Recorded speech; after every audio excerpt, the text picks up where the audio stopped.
You're listening to SM Media, the #1 place for exclusive content.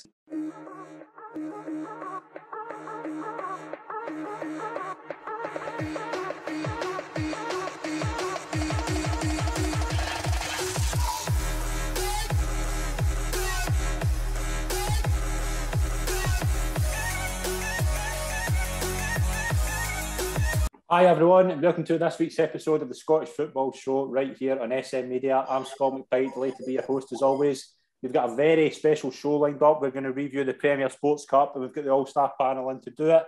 We've got Mark Wilson here, fresh off his first defeat with Stuart United, 3-0 defeat to Cumnock. Wilson, how are we? How are we feeling?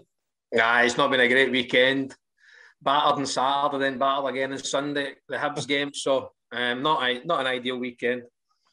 Shankers is here as well. Shankers, another win for Auchinleck. How are we feeling? It was a case of 3 points in the road. A very scrappy game. Not much to be watching in the eye for the supporters, put it that way. But brilliant. Well, we've joined by Rory as well. Rory, you've had a busy weekend covering pretty much every game in the Premier Sports Cup. How are we? Yes, good. A lot of football watched this weekend, so looking forward to dissecting it all. Definitely. We're going to just get into the 8 Premier Sports Cup games. We'll take a look at the other games in the SPFL and we'll preview the European games that the 4 Scottish clubs have this weekend. We'll start at Ibrox on Friday night. Rangers got back to winning ways with a 5-0 victory over Dunfermline. Rory, you covered the game for BBC. Was it the result in the booth Rangers needed? I mean, it'll do them no harm confidence-wise. I don't think they're going to be... I think a win in the league will probably have more effect on them than beating Dunfermline. I think Dunfermline played right into their hands. The way they played, very open, very expansive. Graham Dorn's giving the ball away in the first few minutes, conceding a goal. Don't get me wrong, scoring 5 goals is good. I think Lundstrom... Probably deliberately.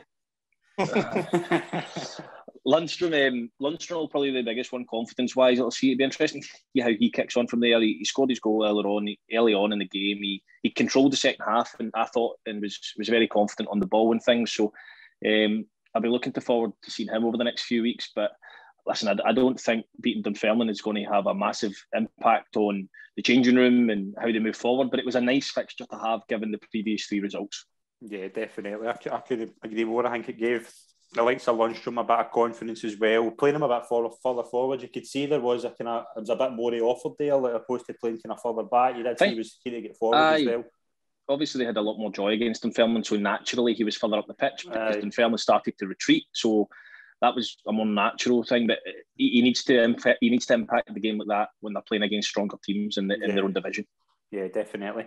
Shankers, obviously the likes of Bassey and Patterson come in and really impressed. Does that give Steven Gerrard a boost of confidence as well that the kind of second string kind of fullbacks can come in and kind of contribute like that? Because I thought the Bassey in particular was really good. I thought he was getting forward, put in some terrific balls that even Barisic would be proud of. But what was your kind of thoughts on that? I think the way Rangers play in the opposition that they are playing with having the ball majority of the time suits them, because if Bassey puts 10 crosses into the box, the chances are a few of them are going to be on the money and somebody's going to go in the end it. So I think both deliveries on the night, they got a lot of joy down in the wings, and most deliveries were spot on, to be fair. Roof was dropping a lot deeper and linking it up, so every time they put it in, it was maybe a Hadji or a Lundstrom in the box, kind of third man running who was getting on to it. Bassey was brilliant in it, and I mean, there's people calling for them both to start the next game, but I don't think we should be getting ahead of ourselves. It's a cup game, playing a weaker opposition, so I'll do them no harm whatsoever, and I don't think Gerrard will be shy to throw them in if need be, but I don't think you're just going to come up to the Europa League game on Thursday or the next league game and you're just going to drop your captain and Barisic and throw both of the full-backs straight in. But as I said, they'll do them no harm whatsoever, the performance that they put in. Yeah, definitely. Wilson, what was your kind of takeaways for Rangers' performance? Sorry, I'm sitting here perplexed. You said it was Rangers 5 Dunfermline now. I thought going by social media it was Bayern Munich or Chelsea to be going on about how that same won the Premier Cup, by beating Dunfermline at home. Aye, and Matt said it. Don't get carried away. You're going on like Chris Sutton. Who said that? Who said they'd won the Premier Cup? Oh, everyone said all the Rangers fans are back on social media after a week's absence. I'm now giving it big licks. It's Steven Gerrard is the saviour again. But Matt's 100% right. This is a home to Dunfermline that contains a team with Graham Dorrans. So definitely let's not get carried away thinking that Rangers are now back to the higher echelons of European football. This is the Premier Sports Cup. But for the Rangers fans on social media after the game, honestly, you'd have thought they'd beaten Bayern Munich. Okay, let's hope Livingston can do the world a favour in the next round and put them out. Where do you go for their take, yeah? In all seriousness, I know we have a wee bit of banter. But that's, again, we said it on the show last week, it was a good one for Rangers to get out of the system after a few sticky results. Rory's right, 100%. Much prefer if it was a league game and 3 points. So all credit to them. And as I say, that's again we're repeating ourselves all the time in this channel about the strength in debt. And I think we had it on our chat. Patterson and Bassey would probably be the first choice right and left back for every team in the SPL. Do you know what I mean? And that's Rangers. I'm not saying reserve, but probably at the moment second choice. But great options again. A point. I think Gerrard needs to watch what he's doing. Like Patterson be managing his minutes because he's playing the odd cup game here or there. I know you can't just drop the captain, but surely there'll be a point of him gets pissed off a wee bit if he's only playing the odd 90 minutes here and there in a cup game. And I know he's young and stuff like that, but it gets to the point where he's getting to that age where he probably wants to break through. So I think he'll maybe need to manage his minutes and try and keep him happy because he's no one you want to be losing. A difficult one, isn't it? Really difficult. Yeah, it's hard. The thing is, I wonder if there was the sort of expectation, and I know obviously the Champions League didn't work out, etc. But would Tavernier be one that could possibly be sold? Because let's be honest, he had a magnificent season last season. The replacement's already there. Would they accept possibly a bid? To let him go. I know he is the Rangers captain, but I wonder if that was maybe in their thinking, because I know, and again, it's the knee-jerk reaction after the Champions League defeat, where you've got the likes of, is Kent going to be happy there? Is Kamara going to be, is Tavernier going to be happy there? See, this might be a bit controversial, right? But I thought I was thinking that, and then I was thinking, I could see Kent going to a Premier League club. I could see Morelos going to a Premier League He would be good at Aberdeen. I think he'd be good at Aberdeen to replace Niall McGinn. An English Premier League club. But I don't know where I would put Tavernier. I don't know if he would get a move to a club that would be more attractive than Rangers. So I don't know if anyone would be willing. So I think it's a difficult one. So I say Rangers decided they wanted to sell Tavernier. I don't know how keen Tavernier would be to leave. Whereas your Kent and Morelos. Sorry, I disagree. Like I would, and I know it comes down to money and whatever, but I would be amazed, like if Tavernier is saying, brilliant, Nottingham Forest want me. Rangers are a million times bigger club than Nottingham Forest. Rangers are honestly one of the biggest clubs, but I know it comes down to salary. Do you want 20 grand a week at Rangers or 100 grand at Nottingham Forest, whatever it is? Of course, you're maybe going to chase that in your career, one big move. But I agree, there'd be absolutely no rush. Even at the moment to leave Rangers or Celtic, if you were playing every week, I just don't think Championship teams are. It's bizarre. I don't know if Tavernier would play in the English Premier League. I really don't, and I don't think clubs would be that interested. I might be totally wrong, but I just think the level of club that would be interested in Morelos and Kent is far higher than it would be interested in Tavernier. He must be pushing late 20s, early 30s. I think he's 28, 29. But so, is he going to... I know the standard of teams in the league, etc., is completely different, but if he goes to another team, is he playing European football at another team he goes to? I very much doubt it. So, and that's the thing, if they win the league again, they're straight into the Champions League, so he's maybe thinking, right, well, we missed out this year. We're in the Europa, etc. Champions League next year. That'll be the aim, I would imagine. Yeah. We'll move into Somerset on Saturday. We get 3 games to cover on Saturday. Dundee United beat Ayr 4-3 in penalties after a 1-1 draw in normal time. Shankers, what was your kind of thoughts? Were Ayr unlucky not to get the game out? And then did you think the red card to Baird obviously changed it and Nicky Clark scored the penalty? I think the red card, any red card, 9 times out of 10, it changes the game completely. Unless it's Malmo. That's what I was going to say. He actually, his tongue was like that. Right, he was like a dog. He couldn't wait to get out. He was like... But I actually think the penalty was pretty soft. Ayer's point of view, I think they'll be feel pretty harshly done there, and then when it's 10 minutes backs against the wall, and then penalties is a lottery almost. So they'll feel hard done by. But Dundee United, I've got their name in the hat next round, and ultimately that's what they probably. Well, no, that's what they probably, but that's what they set out to do, and that's what they've done. So good play.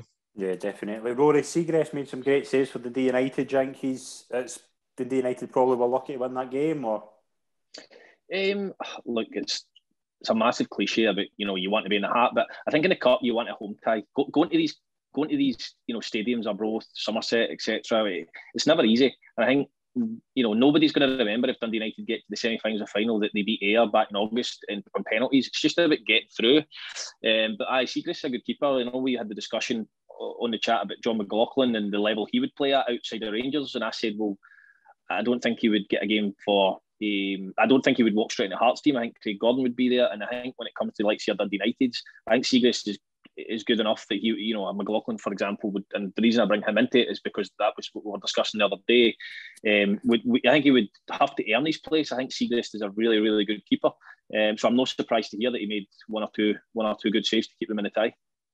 Yeah, Wilson, what was your thoughts on your rivals? Oh well, Ayr out. That's the best you can get. They get beat, so quite happy with that. Dundee made it into the quarter-final draw. They beat Motherwell 1-0. Wilson, was that a big result for Dundee? It's a massive result, bouncing back from the mauling they got at Celtic Park the previous week. But I actually, we did our tips at the start of the season, when Rory was kind of thinking about Motherwell. I'm now kind of looking for the results, thinking, God, is he right again, him? Because I know my predictions are never right.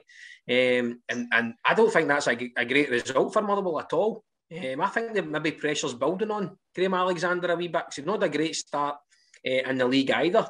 3 games without a win. As I say, does it maybe show you how well Dundee have done, battered 6-0 the previous week, stuck together, and probably a workmanlike performance, I would imagine, at home in getting through the tie. So you've got to give credit to James McPake, but I think there could be dark clouds over Fir Park. I'm starting to agree with Rory, which is painful for me to say. I can't really remember what was. I said they'd finish. I'd said they'd finish 11th in the predictions. But one thing I will say for Dundee is that I think that's a big psychological win. They've now shown that they can beat a Premiership side. And I think when you get promoted, there's always that question of, should we be in the division? Are we good enough? So once you get that first win over although it was in the cup, Motherwell would have been desperate to win that. And Wilson touched on last week, it's not just the fact they've lost 3 games, it's 3 games where they've not really played the stronger teams in the league. So it's potentially, I know it's early in the season, but pressure mounts very quickly in managers these days. But great win for Dundee. I think psychologically they'll take a lot from having beaten a Premier League club. Yeah, definitely. Shankers, you want to add? See, like, I know obviously coming off the back of a ham on last week, but like, see, like, if somebody turns around and goes to Celtic beat Dundee 6-0, you know, like, like, oh my God, like, it's almost as if... Yeah, but that Celtic team. You know, almost as if, all right, Celtic have beat Dundee 6-0, like, all right, kind of thing. So I don't think their games are almost a free hit for teams like Dundee. I know it's not ideal going out and get spanked 6-0, but nobody's almost expecting anything from them. So still no nice, but still no nice. I know. I've been there. I went to Park Heavy Dundee, get beat 6, and Paddy Roberts was running amok, and it's horrible, man. You're just standing watching. There's nothing you can do. Run about like a dafty. Feels as if every time they go forward, they can score. It's no nice, man. But the Dundee are going to be judged on wins against Motherwell. I know it's a cup, but like teams run about the their own kind of level and their own standards. So they're going to be judging their results. So fair play to them, and if they get a wee cup run as well, that's a bonus for the season. So yeah, definitely. Shankers, Livingston won in 4-3 in penalties against St Mirren.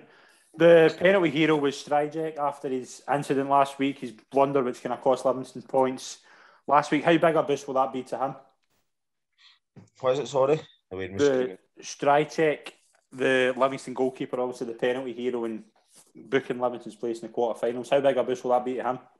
I think a goalkeeper's up against it in a penalty shootout. The odds are so stacked in the penalty taker's favour that if a goalkeeper gets one or two saves, then the chances are that they are going to win the shootout for them. So any goalkeeper that makes a couple of saves in a shootout is doing well. But it was good to see Alan Forrest on the score sheet as well for Livingston. Who knows, he could maybe push on and get another move. But is a similar to Dundee. If Livingston stay up and get on a wee cup run like similar to what they did last year, then it's a bonus for them as well. So think Forrest could move up again, Shankers? I think he could. He's 26. He'll be 24, 25. So I think he's 25. I think he could have maybe one more in him. Whether it's tough. Is he got it in him to move down south, or would he be happy just going to a Hibs or a Hearts or an Aberdeen or something? I definitely think he's good enough to play with one of them, but who knows? See. Rory, what was your thoughts in Livingston's victory over St Mirren? Do you worry for St Mirren, like the kind of strikers on the firing and things like that? Like, is that pressure on? I mean, they showed good signs in the opening day. Obviously, Main setting up Brophy, the kind of the classic, one smaller striker gambling, main striker winning the flick on. Brophy runs through and scores. So they did show signs. I think they've got a good enough squad to... I tipped them for top six. I tipped them to finish sixth. I still hope they can do that. Obviously, it's a bit of a sticky start. The Livingston St Mirren tie was a bit of a coin flip. It was really, really difficult to call. You kind of base it on home advantage when it comes to these types of ties. But St Mirren will be pretty disappointed they went out, because cup runs can mean a lot to these clubs as well, the financial benefits. But no, I don't worry for St Mirren. I think it's too early. I know, obviously, it's a bit of a contradiction given we've spoke about Motherwell and we're kind of concerned at how they might progress, and St Mirren are sitting on a point as well. But I just think there's signs there for St Mirren. I do feel they're playing three at the back, and they play three at the back. And I know Jim Goodwin wants to play in that particular way, but do you need three centre backs when you're playing against Bruce Anderson as the lone striker? I'm just not sure. I think they can afford with the squad they've got to be a little bit more offensive. I know Jim Goodwin was a defender or more defensive minded player, but I think with the squad they've got, if they were to have a little bit more of a positive approach, they might see slightly better, more positive results. Yeah, definitely. Wilson, you want to add in Livingston St Mirren? Oh, well, this will bore you to tears, but when I parked my car at Easter Road yesterday, David Martindale, and I think it was his assistant. Who's his assistant there? Marvin Bartley? No, another guy. What is it? His assistant at Livy. You always see him in the dugout. Emery's there as well. Was it the Tony something? Huge big tall guy. Tony Cott. No. Tony Craig. It was that guy. It was a goalie coach at Carlisle. Aye, Tony Craig. No, he's not there anymore. It was a goalie coach at Carlisle, Rory. Aye, Tony Craig was there, but he left Livy, went to Falkirk, and then he left Falkirk after 2 weeks to pursue an opportunity, apparently. But I've tried to look it up, but I don't know what that opportunity is still, because I was with him at Carlisle. He's a good guy, but he's a great goalkeeping coach. But I don't know who. I wouldn't have been him, Wilson. He's not particularly big. This guy was honestly about 7 foot. He was massive. And David Martindale was walking behind him, talking about his game yesterday. And I did catch a few words. He did say they deserved to win the game in 90 minutes, but I haven't seen the highlights of that. But he seemed a right nice guy. He said hello to the kids in that. That's all I'm adding to that game. They two are hopeless. Somebody had said to me recently, who was it? They were at Livingston, and there was a technical issue, and they put a thingy out to the stadium to say, look, we can't get connected to the internet or something like that. Can you get the guy? 2 seconds later, David Martindale turns up. We're like, oh no, we're looking for the guy that fixes the tech stuff. He's like, aye, that's me as well. I think he just does. I think he just does everything. Handyman, physio. What was that when you were doing a game up there? No, it wasn't. Somebody was telling me that story. I can't for the life of me remember who it was, but it was somebody that was there covering the game and they'd said, there was some issues there, and it was Davy Martindale that fixed it. So it must be pretty handy to have a guy like that around the club. He just seems so down to earth. You actually kind of want him to do well. He just seems so, you know. If you heard, you know, some of his interviews after an amateur game or a junior, you'd be thinking that's fair enough. He's, you know, but he's in a great position. He's to be fair, he's earned that position. You've got to give him credit. I'm not going to mention the clip, but have you seen the clip for the Grados podcast? No, I'll send it into the WhatsApp after. Wilson, we'll get your thoughts. Get that Eddie to do it. Plug in another station. We'll get your there, man. Somebody messaged me and thought Shankers was Grado, to be fair. why does Grado call himself Mark Shankland? We'll move on to Arbroath and St Johnstone. There was a 2-2 draw and St Johnstone won in penalties. Arbroath took the lead twice, but St Johnstone pulled it back. Wilson, what was your thoughts on that? Two managers that are friends of yours. I wanted Arbroath to win. Don't get me wrong, but as I say, we were kind of listening to that on the radio on the way home, obviously because it went to extra time and penalties. And I think, you know, that must be the biggest stickler for me now. Again, Rory must have been in that situation before where you're the lower league team playing against the Premier League team. You get them all the way to penalties and you lose. That must be crushing. And 120 minutes at Gayfield must be hard going. As well with a hurricane that blows down the pitch. But again, you know, after a tough midweek game as well, Callum Davidson's come out, maybe shows. I actually heard him on the radio. I don't know if it may actually been Euro that mentioned that Liam Craig had played the full 120 minutes. I think he'd maybe played 67 against Galatasaray on Thursday and 120 minutes on Sunday against Arbroath, and he's no young pup. So credit to St Johnstone for scraping through.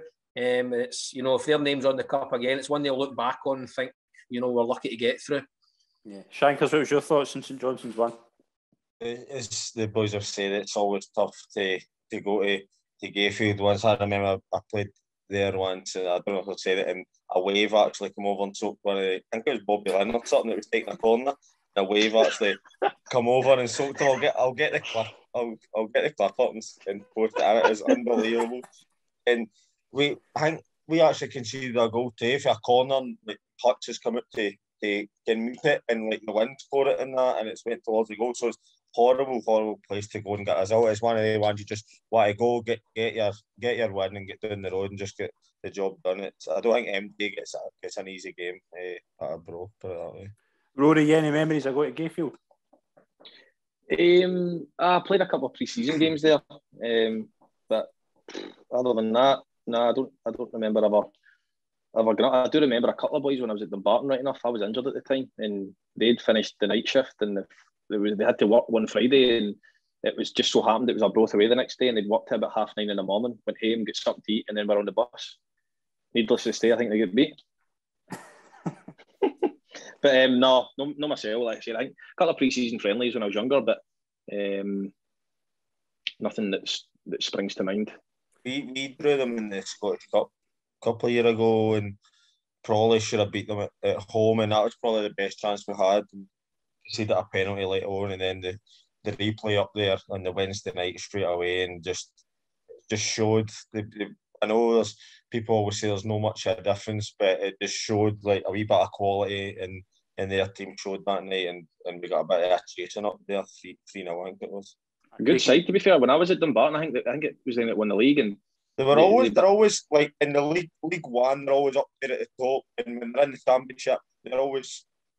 I'm not saying they're always been there, but they keep plugging away and surviving all the time. He was a start to Bobby Lynn. He could probably have got a move away from Arbroath if he wasn't so loyal to him as well. The quality he has, so they've always got good. Gavin Swanky and all. He's been a bit for a while. He's a class player too. Yeah. I take it you've seen the video of Dick Campbell's post-match interview last week. Did the sign hit in the back of his head? That's the wind. That just shows you the wind. Just when you brought that up, I was like, yeah, that's classic Arbroath. But we'll move on to Raith 2, Aberdeen 1. Raith come from behind to beat Aberdeen and knock them out of the League Cup. Rory, you obviously covered the game. How good a performance was that for Raith to get the comeback victory? Raith were awful first half. The way they set up, they almost gifted Aberdeen the ball and didn't really put any real pressure on the ball in dangerous areas, and it was comfortable for Aberdeen, but Aberdeen didn't really create all that much. Even the goal came from a half a chance as opposed to an actual clear-cut chance. Speaking as well, the amount of changes Stephen Glass made, is it really necessary at this time in the season? Making 7 changes is a lot of changes. I'm not saying that you could argue, well, replacing, the Jet for Ramirez might not seem like it's going to weaken the team all that much, but when you start to these 4 and 5%, in 7 areas, you do weaken the team. And the problem they've got is when it does go to 1 each, they then need to make 5 changes, and they do it in a 15-minute period. They concede the goal in that period because they're at 6s and 7s. And don't get me wrong, the right back Gur, I think his name was at fault for the goal. He hesitates. Terrible defending, but it's in that period where there's 2 subs and there's another 2 subs and there's another sub, and they just never really recovered from it. But at half time, I could not see any way back for Raith Rovers. They gave Aberdeen far too much respect in the first half, but come the 90th minute, to be fair, with the showing they had in the second half, they deserved to win it. Wilson, what was your thoughts on Raith coming behind to beat Aberdeen? I think you have to say it's a fantastic result. And I always think, in the last year especially, with St Johnstone winning both trophies, teams like Aberdeen will be thinking, by the way, why with the budget and the players and etc. that we've got, almost puts more pressure on them, eh? I think so. Totally agree. And again, not so, and I can understand to a certain extent. And I was kind of going to touch on this with some of Angie Postacoglu's comments. I don't think at this stage of the season players should be tired. Therefore, for me, it's slightly unnecessary to be making, as you say, 7 changes or 5 changes, whatever it is. Sorry, there's Debbie McGee bringing in my cup of tea. There we go. Beautiful assistant. Don't think that's what. I don't know what that sign means. So I think that's what. I mean, I know Aberdeen have had European games as well, but that's. I think there'll be a few harsh words in the dressing room for some of these players that maybe were brought in, to do a job. It didn't matter. And I must admit, as much as I love him, I did enjoy Shankers. Not you, Shankers. I love Scott Brown. When Shanks posted that Scott Brown was subbed on the 70th minute and Raith scored the winner on the 71st, I did slightly enjoy that. But that's that for me again. And I'm going to touch on it a wee bit more when we discuss Celtic. Surely Aberdeen can't be focusing on Europe and not domestic cups, because with St Johnstone winning them last year, it's a gap for the likes of Aberdeen and Hibs, Hearts, etc. probably this year to try and do something, but obviously not to be. But as Rory said, it must be full credit to Raith. Even though Kelly beat them twice or 4 times in the FUT Championship, so fair play to them. Shankers, what was your thoughts? Just laughing at Wilson's point there. I think I was speaking to an Aberdeen fan for Mauchline last week, and he said I was just getting over the team there, and he says that feels Ross McCrory looks miles off it when he's playing centre back for Aberdeen.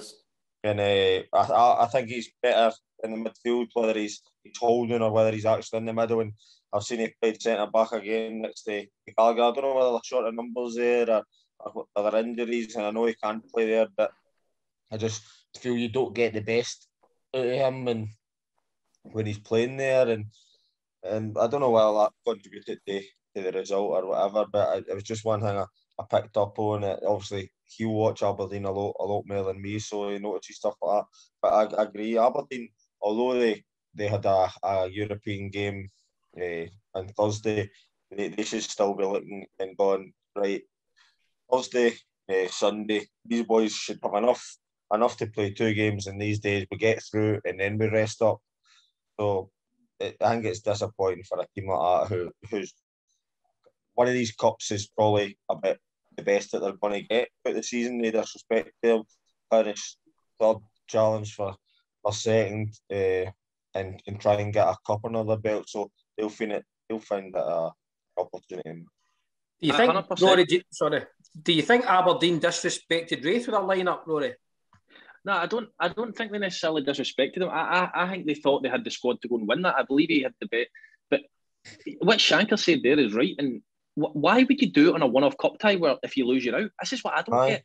Why not do it 2 weeks later when they're at home to a Ross County or a Livingston? And that's no disrespect to them. But see if it's 1 each at this stage in the season, you can then manage that moving forward.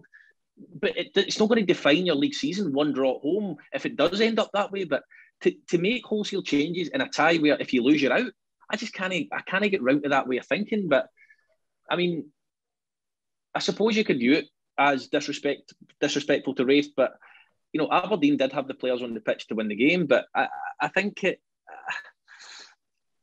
when he sat down and thought about that the night before, he was probably confident they could win the game. But I just don't understand why you would make that many changes in a one-off tie where on their day Raith are capable, and it's no beyond the realms of possibility that you can see Raith beating Aberdeen away in a one-off cup tie. So I just think hedge your bets, play your best team, get through the tie, play your players that you want to rest, or rest them in a few weeks' time. I just don't understand the thinking there. You could view it as disrespectful, and you could probably put forward an argument that would be difficult to argue with, because why would you not field your best team? But I just don't really get that train of thought, because Shankers is absolutely right. That's a massive competition to Aberdeen. See, when they look back in the season and they go, right, where did we finish in the League Cup? They must make a list of objectives at the start of the season, and Aberdeen must be pinpointing the Scottish and the League Cup and going, this is our areas for success. Yet, at the first opportunity, they field a team that isn't capable of beating Raith Rovers. It just defies logic to me. Yeah, definitely.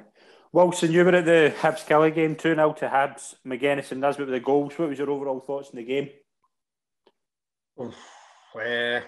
Actually, the first half performance, Kilmarnock were really good, to be honest.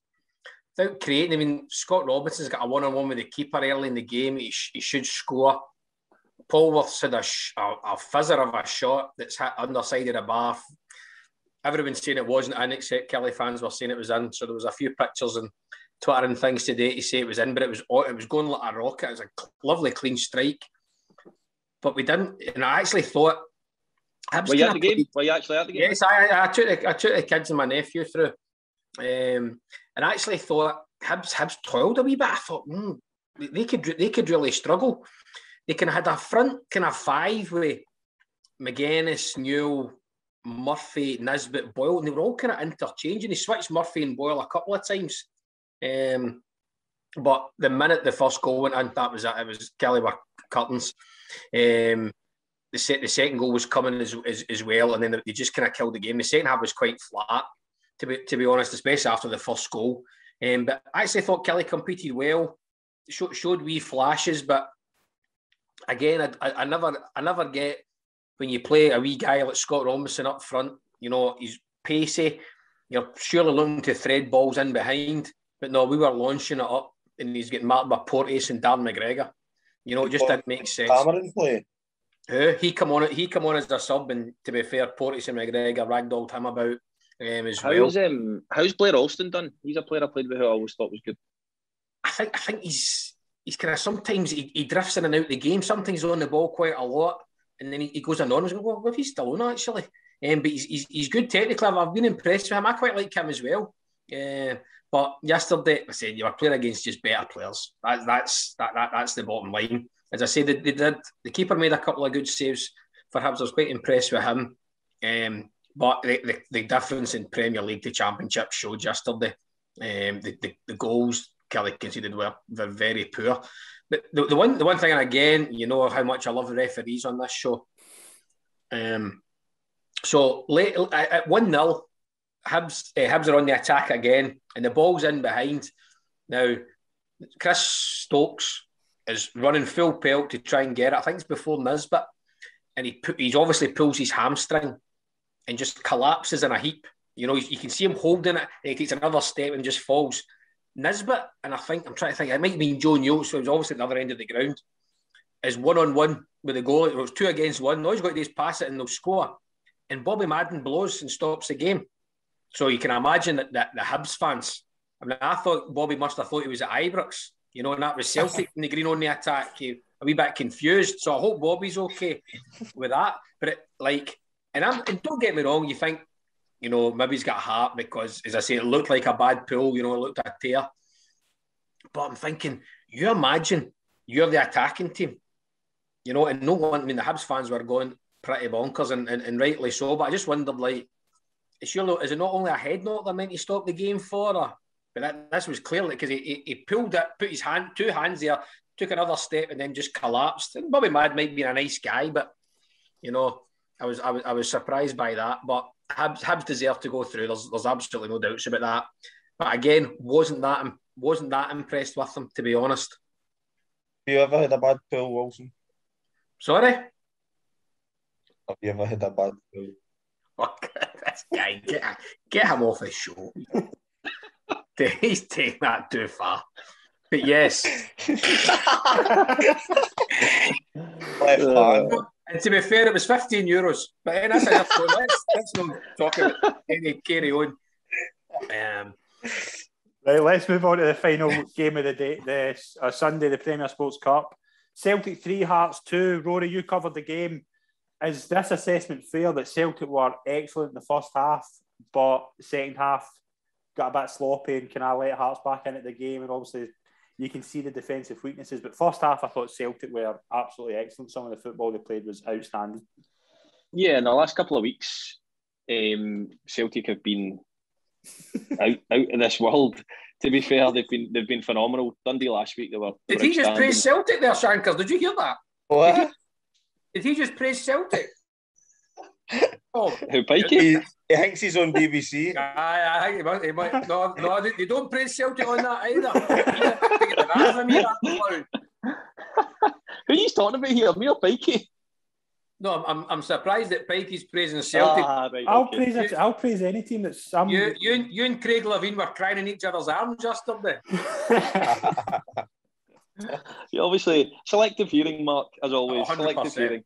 100%. No, listen, Celtic were outstanding in the first half.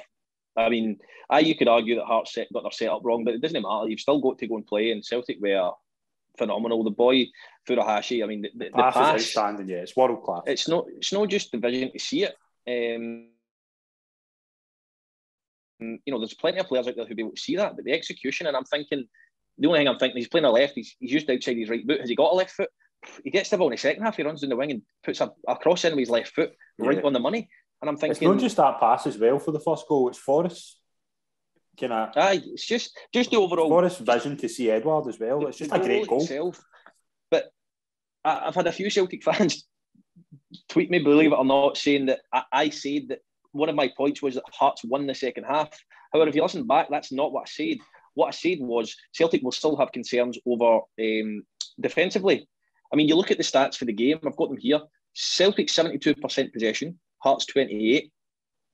Celtic 36 shots on goal, 11 on target, which is fair enough. You know, they scored 3 goals, they've been scoring for fun. Hearts 28% possession, 2 shots on target, 2 goals. So that's got to be a worry for any manager. So the point I was making was, see on these days, and in the second half, I didn't think Celtic were particularly sloppy. You know, you're saying they're sloppy by the standards of last week against Dundee, midweek against Jablonec, and then I just thought you could see their defensive weaknesses a wee bit more once the game was kind of 2-0. Even going forward, they still scored, and it was almost like Hearts have scored. Right, we need to go up the gears. Furuhashi gets the ball, goal. But Rory, what I will say, do you mean a worry for Hearts, as in the possession that they had in the game and Gadget's Gate, or Celtic with that they conceded 2 shots and it was 2 goals? No, Celtic. So what I'm saying is, there's going to be days where Furuhashi has an off day. There's going to be days where Edward has an off day. There's going to be days where Forrest has an off day, or Rogic, or Christie. Well, David Edward has an on day. But the Edward was good the other day, to be fair, yesterday. But just in general, now, if transfer window must be closing. If you analyse that and you go, right, okay, well, see on that particular day, we are going to need to still score 3 goals to win the game. I thought Starfelt was at fault, obviously, for the penalty. Do you think he'll need time to blend in, or just like? Well, it's just quite ironic that, you know, everyone was crying out for a new defender at Celtic. The new defender comes in, and the only 3 who, you know, the 3 ones who looked kind of solid yesterday were Ralston, Taylor, and Welsh. The 3 guys who were in the door already, and they did though. Wilson, I know, obviously, moving forward, a lot of Celtic fans don't see them as the answer, but you still got to give them credit when they're playing well, and they played well. So the three of them did play well, and Starfelt didn't they? Even against Dundee last week, a few passes here and there were just a little bit off. So Celtic were phenomenal going forward. There'll be a match for anyone in this country. Arguably, you put. Did I see Rangers got unbeaten last season? Did I see Rangers playing the way Celtic have played the last 2 weeks going forward?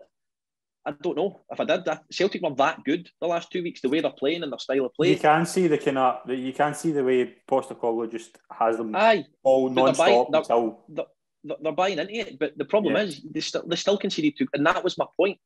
It wasn't my point, wasn't it, that Hearts won the second half? My point was, see in a couple of weeks' time, if these guys up front, it's excusable. Have an off day. Everyone has it. Yeah. Whether maybe they're only winning the game or scoring one goal, you need to make sure the back door's shut. And right now, Starfelt doesn't look like he can do that, and that's got to be a concern. And Stephen Welsh at the end of the game, he's frustrated, he's angry, he's annoyed. They've conceded 2 goals. He scored a goal. They've won 3-2. They're through the cup tie, but there's still that back in the back of your head going. And Ange Postecoglou must be thinking later on at night, we've played unbelievably well in the first half. We've still played fine in the second half, but we still find ourselves conceding goals, and I just think that could be a problem. But in a forward sense, they're fantastic to watch. Do you think they can struggle to keep up that intensity though? Because it is like non-stop. You can't see it does seem as if it's non-stop. Do you think they can keep that going for a long period? We all looked back on Ange Postecoglou's that video that came out of him at the start, and we discussed it, and I kind of made the point, look, anybody in their sessions would say these things. They're quite generic statements. Wilson, when you take a training session, move the ball quick, you want high tempo. Everyone says it. It's just things you say during a training session. So I didn't hear anything that I thought, right, that's different. But to be fair, like, they've done absolutely everything that he's asking in terms of no stopping until the final whistle, 94th night, in terms of an attacking sense. So to answer your question, I think if you're running at that intensity, then I don't think you're going to play for him. So I don't think you've any choice. And your man Furuhashi sets the tone with the way he works. Wilson, what was your thoughts on the Celtic one? Well, again, we got the delight of the second half in the way back from Edinburgh. And actually, I had to do an emergency stop because I thought one of the kids in the back had slapped the other one, but the commentator assured me it was Hearts had scored and Levine and Rory were high-fiving. So that's a wee bit disappointing. I expect some neutral stuff from the commentators, but not yesterday. And to be fair, Rory might be right. It'll be selective here, and I make no bones about that. But I just kind of felt Levine concentrated, and again, I know it's the second half. Or Celtic maybe weren't as good in the first half. Levine concentrated on the fact that if Robbie Nielsen had started the way he did the second half, the changes he made, would there have been a different outcome? And I felt, there was a lot of praise for Hearts, and I'm thinking, man, I'm a 3-0. I'm 3-0 down, and I'm thinking, but again, I didn't hear the first half, so I'm quite sure there was lots of plaudits about the way in the first half. My concern, and I'm going to ask Rory this because obviously, Shankers as well, if he watched the Celtic game. Looking at that back four, I don't think Kent, Morales, and who else plays up front for Rangers, who would play in that three? Raith or Hadji. Raith or Hadji, right. I don't think they'll be having sleepless nights. But Rangers' strength for me... Who won't, the Rangers players or the Celtic Rangers strikers won't be having sleepless nights playing against Taylor, Ralston, Starfelt and Welsh. I don't think. Rangers' strength... Now, Celtic, as you say, are running and pressing and working hard. Can they do that against Rangers, where Rangers' strength with Kamara, Aribo, Jack, whoever is passing the ball, passing and moving, pass? Because if you're doing that for a sustained period, another team's just passing the ball, and I know it's going to be at Ibrox as well. Can Celtic keep up that intensity of 90 minutes if they have 28% possession rather than the 78 or the 72, whatever it was? So now you've seen both. You saw Rangers on Friday. I know it's against Dunfermline. Celtic were playing a better opposition, but if the Old Firm game was kicking off just now, who would you be backing, Rory? Well, we know who you'd be backing, but kid on, I've given you I don't think for a second either team will have 28% possession. I think it'll be a relatively even game, but the thing is, they are possession-based players, the players you've just mentioned there for Rangers, but you need to have the ball to be a possession-based team, and the way Celtic are playing, but that you've kind of just said kind of what I was getting at there. You know, going forward, Celtic, great, they press the ball, whatever else, but Rangers forward line against that defence will fancy themselves. So that, I mean, I don't, if I had to put, if somebody had a gun to my head right now and said, right, you need to pick a winner, I would, it's a difficult one because if the game was at Parkhead, I would say Celtic. But the only thing that's making me doubt that is the fact that it's at Ibrox, and I think that that could potentially be a player in it without sounding like Steven Gerrard and Lions Den, getting the Lions Den in. But it's a difficult one. It'll be an exciting game. It'll be a close game. But unless Madden's refereeing it. But I think the point about Hearts was the boy Ginnelly he gave them an out, and he gave them 10, 15 yards of space further up the pitch. So obviously Craig Levine's looking at it from a Hearts perspective. That's a big reason why he's there. So he's got to analyse the Hearts team and go, well, if they'd done this, if they hadn't done this, etc., etc. So Hearts impacted the game far more in the second half than they did in the first half. That's just a fact. Hearts scored 2 goals. That's just a fact. Celtic looked ropey at the back. That's just a fact. Celtic were unbelievably good going forward. So, if I had to pick a winner right now, I would probably say draw at Ibrox, but Celtic would win if it was at Parkhead. Thanks for your input. Sitting in the fence, BBC. Thanks for your input. Next step, media, Rory. See you later. How's that sitting on the fence? If I genuinely think it would be a draw at Ibrox. I'm not betting a draw. Do you think Celtic have improved that much so that they can beat that Rangers team in a one-off game? Well, based on this season, spiky streak goals coming out there. No, I'm just saying. Do you think there's been that gap's been closed that quickly? Based on this season, for what I've seen for Rangers defensively and what I've seen for Celtic in an attacking sense, Celtic would at least score 1 goal. But how many would Rangers score against that defence, that Celtic defence? Well, again, that goes down. I'm just wondering. It probably comes down to what Wilson was touching on there. And then he's asking how many. Tell him 2, at least 2. It would come down to the midfield battle potentially and who has control of the game, because I think if you're looking at both sides at the moment, but what you've got to say at the moment is Celtic's front guys are firing. Rangers' front guys aren't firing particularly strongly compared to last season. So if you're going to solely base it on this season, and the old cliches, form goes out the window, you can never pick a winner in these games, etc., etc. Well, that's not been the case over the last few years. For 9 years, Celtic dominated the fixture, barring a few results here and there. And last year, Rangers dominated the fixture, so form didn't go out the window. So if we're basing it purely on form, I would say if the game was at Ibrox, it would be a draw, and that's genuinely what I think. And if the game was played at Parkhead tomorrow, I think that Celtic would win the game, and I think they would simply outscore Rangers. That's how I think they would win it. I think it's fair, because I would say maybe the second Old Firm game last season, I would say Celtic were the better team. They just didn't finish, and Rangers took one of the few chances. So I don't think the one that McGregor scored. Goal. Yeah, the one McGregor saved for Griffiths. I thought Celtic were the far better team that day. Oh, Ibrox? Aye. Aye. So, I think a one-off game, you can probably Here's my take on it. Right. It's not a one-off game in my opinion, but Pikey, because if you played them, it's not a one-off game. If the way they're playing at the moment, if they played them tomorrow and they played them in 2 weeks, and you're basing it on format, and it was at Parkhead, I believe Celtic would beat them twice. So it's not a one-off game in my opinion, but that's just my opinion. Fact. Right, Wilson, what were you here's my take on it, right? Celtic have had a tough start. They've played arguably the third best team in Scotland twice. Rangers have played no one yet in Europe or at home. They've not played anybody. They played against 10 men of Malmo, and they've struggled with results. So are they feeling a wee bit of pressure? Are they looking across the city and saying, Celtic, okay, Hearts beat Celtic, no bother. Now Celtic have beaten Hearts, Angie's in the door, and they're a couple of decent results, etc. Do they always? I mean, Rory, you'll be able to answer this. Do you always have one eye on what's happening at Celtic when you're at Rangers? Aye, of course. People again, when the media ask them, they'll say absolutely not. We concentrate ourselves. Blah blah blah. It must have an eye on it to get the prices for the bookmakers at Murray Park.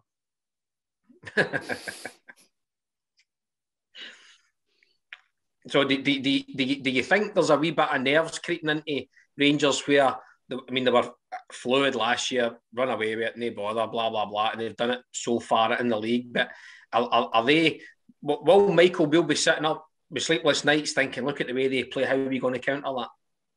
No, there's a happy medium. He won't be losing sleep over it, but they'll need to take into consideration the changes that Celtic have made. So, this is what I'm going to enjoy about this season. I think I know obviously everyone has a vested interest in their own team or who they supported growing up, etc. But I'm going to really enjoy the whole one playing on a Saturday, one playing on a Sunday, or even later that day, one winning, then the other one needs to win, or vice versa. One gets beat, right? We need to win now. It's not been like that for 10 years, and it's going to be good to see that come back into it again. And that's where that train of thought comes in. So to answer your question as as bluntly as possible, 100%. And if managers give the diplomatic answer, then they're giving a diplomatic answer. Of course, they've got one eye on the other end of the city. That's just how it works. Is there still about 3 games to be played before? Oh, I'll lie. On form the now, Celtic's probably got to be the form team, but I mean, I think as well, results. You're right, Shankers. If you go and get a couple between of now and then will impact how they approach the game. Results between now and then the whole thing changes. So and plus AZ have a tough fixture as well. Yeah, we'll touch on the European games in a minute. We're just going to touch quickly on the results in the FPFL. League One, we'll just run through them quickly. Cove 5, East 5-2. Mitchell Megginson with a hat-trick. Airdrie 1, Falkirk 2. Queen's Park 3, Dumbarton 0. Clyde 2, Alaba 1. Montrose 1, Peterhead 0. Shankers, what would your result of League One? League One result. You fly through them that much that you can't actually. You want me to go through them again? I go through them slowly, sorry. I just picked the first one. Cove 5, East 5-2. Airdrie 1, Falkirk 2. Queen's Park 3, Dumbarton 0. Clyde 2, Alaba 1. And Montrose 1, Peterhead 0. Queen's Park, newly promoted side. Cove, all the pressure on likes of teams like Cove and Falkirk and stuff like that to be going up. So Queen's Park maybe going along quietly and hanging in there. So I would say Queen's Park's result. Rory, what was yours? Puts them top of the league as well. Probably Falkirk. I think Falkirk have fell foul to go into Airdrie in these types of places and dropping points, and that's what's kind of scuppered their promotion bid the last couple of seasons. So, getting these 2-1 victories at the stadiums like that is going to make a big difference to them. So, I would say, 2-1 Falkirk was a massive result. You see one of the goals? I can't remember what one it was. Falkirk goal, aye. Yeah, I saw it in front, aye. I seen it earlier. It was a great finish. Wilson, what was your cat? The result that caught your eye in League One? Yeah, I would have went with Falkirk. Always look out for Falkirk's results there, because Gary Holt's there. So always look out for their results. That's a good one. Away Airdrie, good 3 points. Yeah, I thought Cove's 5-2 victory was a good one. Rory, see like when Megginson's obviously scored a hat-trick, do you think like Megginson, McAllister having that experience is going to kind of give Cove a massive boost of confidence when they out-and-out goal scorers? I think that league, don't get me wrong, Montrose have started well. I think they'll fade away. I don't see them lasting the distance, but I genuinely think that league will come down to head-to-heads between Queen's Park, Cove and Falkirk. Mm-hmm. So I think Mitch Megginson and Rory McAllister can score all the hat-tricks they want against the other opposition. It'll come down to what they do against Queen's Park and Falkirk. Yeah, I think as well. See, I just noticed Barry Ferguson's had a wee sticky start to life at Alloa so far with his team. 3 points. I know he's only played 3 games. They've got 3 points, but Clyde aren't well fancied though, so that's a poor result, Shankers. Aye. No, I looked at goal scoring. David Goodwill, he scored 2 goals, and you think if you give him 5 chances, where would Clyde be without him, man? Aye, if you give him 5 chances a game, he's going to put 1 or 2 of them away, isn't he? So if they've got any hope of staying in the league or staying up, he'll be front and centre to get that. But I forgot Barry Ferguson was actually there. That was how he's got a good group of players there. Connor Salmon, Stefan Skugel, the boy Mark Burnan that was at Dundee United a season or 2 ago.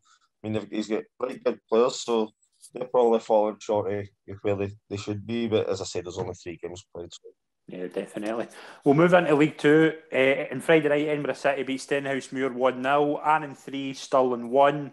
Elgin 3, Albion Rovers 0, Forfar 2, Kelty Hearts 2, and Cowdenbeath and Stranraer was postponed. Wilson, what was your result of the weekend in League 2? I think I'm looking at Chrissy Johnston's Annan again. Chris has done a really good job scoring a goal again, so always look out for his results. I think Forfar got a draw at Kelty's decent. I think Kelty are much fancied, so I think that's a good result as well. But Chris Johnston's Annan, I'll go with him. Rory, what was yours? Forfar for me, I think they started well. They've assembled a good squad, plenty of experience, and I genuinely think it's a great point for anyone who takes anything off Kelty this year with the squad they've got. Mm-hmm. Yeah, definitely. Shankers, what was your result that caught your eye? I would agree with Wilson. I know Chris, I'm friends with him on Facebook and stuff like that, so I'm always seeing their results and seeing how he does. And I know he was out football for a year of that, so it's good to see him back and scoring goals because he's a top player. And if Annan are to do well then in this league, whether it's a Kelty are favoured to run away with it. So if Annan are going to up their challenge for playoffs and stuff like that, Chris will be heavily involved in their wins, whether it's goals or assists and stuff like that. What are you going to say? I know sorry. No, go on. Cammy Bell's like the chief executive down there. I don't think he is now. I think did he know? Where? At Annan. I'm sure he left. He left? I think so. He was from there, obviously, and he got a role as the chief executive or something. It was. I remember he was off the ball one day. I seen he was connected to the club. I didn't know what capacity it was in, but I think it's quite high up, you know. Yeah, he resigned after 5 months in charge. As long as it wasn't the goalkeeper, the fans will be happy. Peter Murphy, though, to be fair, I know they've never come out of the division. I don't know if they're ever expected to get promotion, but he's been there a while now, and I think to last as long as he has, he's a good guy and a really good coach. He was a great player as well. Did you leave him at Carlisle? He did a great left foot on him. One of the best ball-playing centre-backs you'll see. Friend of the show, Colin McMenamin's the assistant manager as well, so they've got a good level of experience in the I will do a day hospitality. Trained in for Kelly, straight to Annan. Here we go. Have you interviewed Muff before? Have you, Pikey? No, Colin McMenamin. Oh, sorry, right, okay. I thought you said Peter Murphy. Sorry. No, I've not. Rory surely can hook that up, Pikey. He's just dropped that in there. Well, Wilson's promised us a day at Kelty, so with his new pal. Andy Barman, I'm still on Nike, son. You're watching tonight. Get your finger out. You must have contacts. The last time I was up at Kelty, we battered them. So that's probably why he's probably taking the off with us, to be fair. He's just parked of it, the Scottish Cup. Definitely. We'll move into the European games. There's 4 teams in action this week. Celtic versus Alkmaar on Wednesday night. Wilson, a tough game. It's going to be a tough game for Celtic. Aye, definitely. Again, and as I said, reverting earlier what we talked about Aberdeen, you know, Postecoglou's mentioned about, you know, how tired the players are, how many games they've had to cram in, etc., which is bizarre considering I'm sure Celtic's squad's much bigger than Aberdeen's.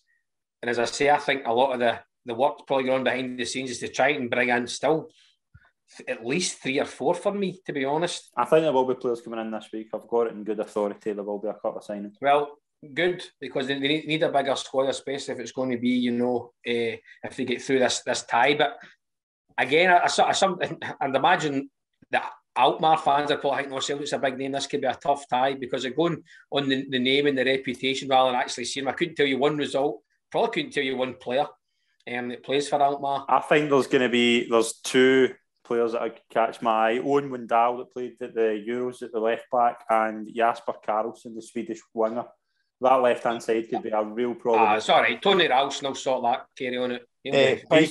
What did you say about signings there? I think there could be some movement this week with a couple of faces coming into Celtic. Hopefully it's not the same guys, the Veerman information. Still getting received for your strip, Shankers. Send that back show. I had to take a day off a day peeling Veerman's name off the Wayne strip. You're quite good there as well, Pikey. You're covering a large time. I think maybe I've got it in good authority that over the next 3 years somebody might come into Celtic.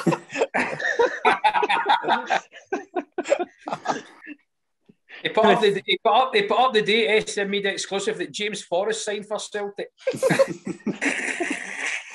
Right, give us a score prediction, everyone. Celtic, Alkmaar, Wilson, what we got? Where's the first leg? Parkhead. I'm gonna go both teams to score. Celtic 1-2-1. Okay, Shankers, what we got? I'll go 1-1. Rory. I hate all these qualifiers. There's too many of them. They're no fun to I watch. know. Constant. Just ridiculous, and all these mad teams. You've obviously AZ Alkmaar are more of a household name, but I don't know anything about them. So I'd be kidding on if I was basing it on anything other than. I don't know anything about them. I'm a massive fan of Dutch football. I watch Alkmaar. Well, I watch a lot of Dutch football every week. So Alkmaar are a good side. Right. Okay. Well, I'll say that. I say both sides are evenly matched, to be fair. So he's giving. I've got to guess, and then he produces the Alkmaar statistics to help you pick your score. Right, I'll say Celtic will have too much for them at Parkhead the way they're playing, but Celtic will still concede for the reasons I spoke about earlier. So I'll go 3-1. I think 3-1. Big call. I'm going to go for a draw. I think both Motion sides went 2-1. It's one more goal. Good call. I think Alkmaar are probably just the better side. I think they've got better attacking options. Oh, I never seen that coming, Wilson. Did you? Quelle surprise. 1-1. He would back Stuart against Celtic. 1-1 at Parkhead, and I think Alkmaar will beat them in Holland. We'll move on to Rangers versus Alscazer. Wilson, you got your strip yet? No, I'm finding it hard to come by. Well, obviously, the badge will be posted anytime soon on social media. And I've always been a big fan of Armenian football. Did you not post it already? I'm pretty sure I've seen it somewhere. I was on WhatsApp. That was to make sure it was the right team. No, again, it's so hard. I've said it before. To be honest, I tipped Rangers to destroy Malmo as well. I just think going to Ibrox for, some of these teams will never experienced atmospheres, etc., like that before. So comfortable for. Is it Ibrox this week? Yeah, it's Ibrox on Thursday. Yeah, 3-0. I think Rangers should win. I think they should win comfortably. Shankers, what we got?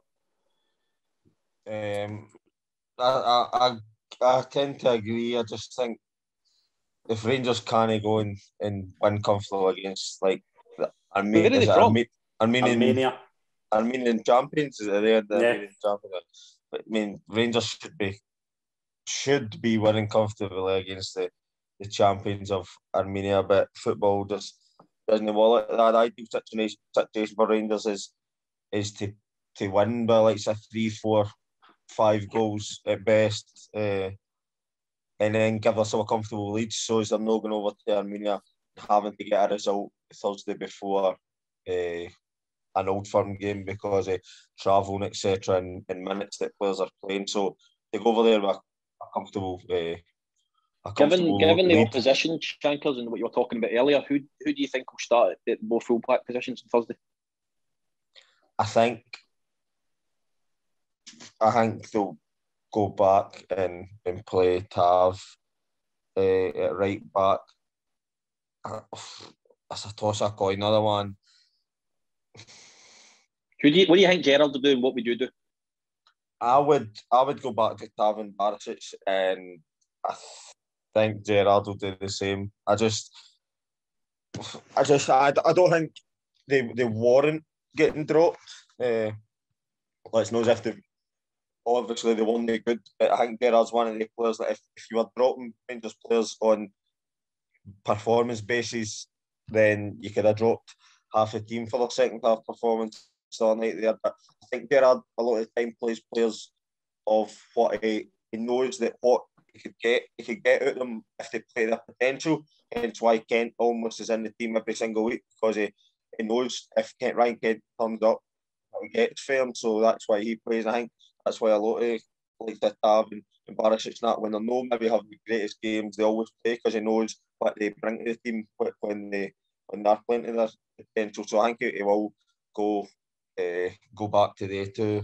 What the centre half situation is a different one as well. So I thought Hollander was a stick on to play the other night, having no bid against Malmo, and then he doesn't play on Friday night, so I would expect Callander to come straight back in next to Goldson.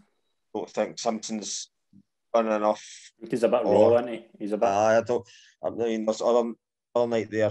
I spotted 2 or 3 times where he's coming out the back with the ball in possession, and the centre back for me, if I'm centre back for Rangers, I get the ball and I give it to a full back or give it to Kamara in the midfield, because their players are going to affect the game more than me, and he gave the ball away 2 or 3 times under no.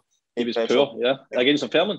Aye, he was poor, mate. I thought that as well. He was coming out, and Bassey was on miles of space. Kamara and Aribo, Lundstrom, always looking for the ball. And 2 or 3 times he tried to play a pass that he doesn't really need to play. Just give it to one of them and let them go and do the hard passes and that. And he gave it away a few times in the Fairman. If the Fairman had a wee bit more quality on the break, there might be a goal or that. So I just think he's a wee bit off it for where they need to be. I would say Balogun, Hollander and Goldson are a lot more in front of him for in the pecking order. Even I would even go as far to say Katic as well. I would be more comfortable playing Katic than Simpson, but he's only played a handful of times, so it's a wee bit harsh. But on what I'm seeing so far, I think we need a wee bit more of him. Rory, give us a score prediction for Rangers versus Alice Care. We'll go with that. The Armenian champions, you should have just said. 2-0 Rangers. 2-0 Rangers. Karabakh. Where is the game? Sorry. Ibrox. First leg's at Ibrox on Thursday. I'll go 2-0 Rangers. Karabakh Aberdeen in the Conference League. Shankers, give us a score prediction. At Karabakh and Azerbaijan. Right, I mean, I remember a few years ago Tottenham going there struggling for a result and stuff like that. So I think Aberdeen is it Aberdeen? Aberdeen, aye. I thought it was Aberdeen. I think Aberdeen could struggle. I mean, it's going to be a totally different match to like their game on Sunday there. And I think, see going back to their team lineup, I think surely the manager has not got one eye on this fixture rather than a domestic cup game that they've got a chance of going and winning. I think that's why he's maybe done it. Obviously with Thursday night before that, and in his mind he's maybe, I forgot that, he's maybe actually looking at this fixture, but I think Karabakh will have a wee bit too much for Aberdeen. Wilson, what do you think? I think Aberdeen. Did he get a score prediction? Aye, score prediction. Shankers, give us a score prediction. Oh, sorry. 2-0. 2-0. Wilson, what we got? I could have touched on that, as I say, a tough tie that is for Aberdeen, and as you say, domestic honours must be a target before a run in the Europa League. I know Celtic played Karabakh a few years ago, but I think Aberdeen could get in trouble out there a wee bit. I think they might stay in the tie, but I think it'll be a 2-goal deficit anyway. 3-1, 2-0, I think it'll be 2 goals on it. I think if Aberdeen got a draw, it'd be an amazing result for them. Rory, what we got? Well, having scored for my nation over in Azerbaijan in a 4-0 win, I know that. I know. I love that. I absolutely love that. No, honestly, well, I am being serious, but no, listen. I missed that. He mentioned that he scored in Azerbaijan for his country. Yeah. Oh, did you? I did. And a 4-0 win. Come on for about 5 minutes. A long way to go for 5 minutes. What the actual Scotland national team? No, 21. A youth team? Or 21? Aye, 21. It was Good Willie Murphy. Good Willie No, it was Good Willie Murphy, Griffiths, and there was somebody else. So I was like the fifth one, and we're like 3-0 up. So I finally got some minutes on the pitch, and they were dead on their feet, and I managed to get a tap. So happy days. But anyway, Karabakh, Aberdeen, I will say 2-1 to Karabakh. Aberdeen to still be in the tie, and to go back to Pataudry, and I never say never. We'll move on to the final game. St Johnstone. What's your prediction, Pikey? I think Karabakh 2-1. You always dodge these when you ask us the predictions. You always dodge it at the end. Rory was mentioning that in the chat about your input. So Rangers, right, Celtic won. He was vocal won. tonight. Well, he was vocal tonight when I said that Celtic might beat Rangers at Parkhead. He perked up then. Right, LAS. LAS. Tell you put on your final written warning. I can tell you that. Right, LAS. Sack for less. Sack for less. LASK versus St Johnstone. I think this could be a really difficult night for St Johnstone. I think LASK, they scored 6 in their last qualifier. I think they are probably just a better team. I think they'll win 2-0. Shankers, what we got? Aye, I think it'll be. I think it'll actually be more comfortable for LASK than what. Where are they from? Austria. But they're decent. They've played. I think they played Man U in the last 16 last year. Yeah, they did. Yeah, you're right. Yeah. And I think they're actually a better team than what you think. Like Sir Rory having to ask where they're from. You're like saying anything bad, but they're actually a lot better than what teams give them credit for. So I actually think they'll have a comfortable night with St Johnstone. I'm going to go 2-0. Who's the danger man? 2 Austrian guys. Wilson, I haven't heard of them. You don't know any of the players. Absolutely. Aye, but I've seen some of the results and like getting to the last 16 of the Europa League. Wilson, who we got? I think Shankers is right. As I said, I don't know too much about my Austrian football knowledge, but again, you have to admire Callum Davidson. You know, if somebody showed it be one each in Galatasaray, you know, you'd have went, aye, okay. Obviously, the home results are a bit tough, but again, they were in the Champions League a few years ago. So, do you think Arbroath could give Galatasaray a game given the last few weeks of results, given St Johnstone struggled more at Gayfield than they did in Turkey?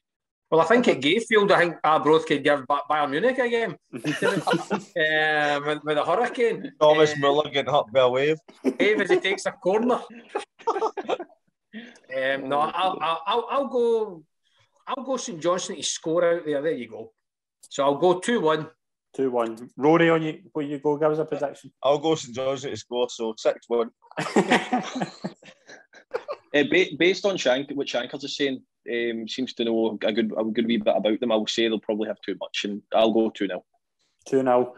We are going to be back on Friday with our Scottish Football Show Extra. We'll take a look at the action in the West as we reach the final midweek action. And we'll also review the 4 European games as we preview the weekend ahead. Wilson, Shankers, Rory, thank you very much for coming on the show. It's been an absolute pleasure as always. Thanks very much. And we will see everyone on Friday. Thanks very much, everyone. Cheers.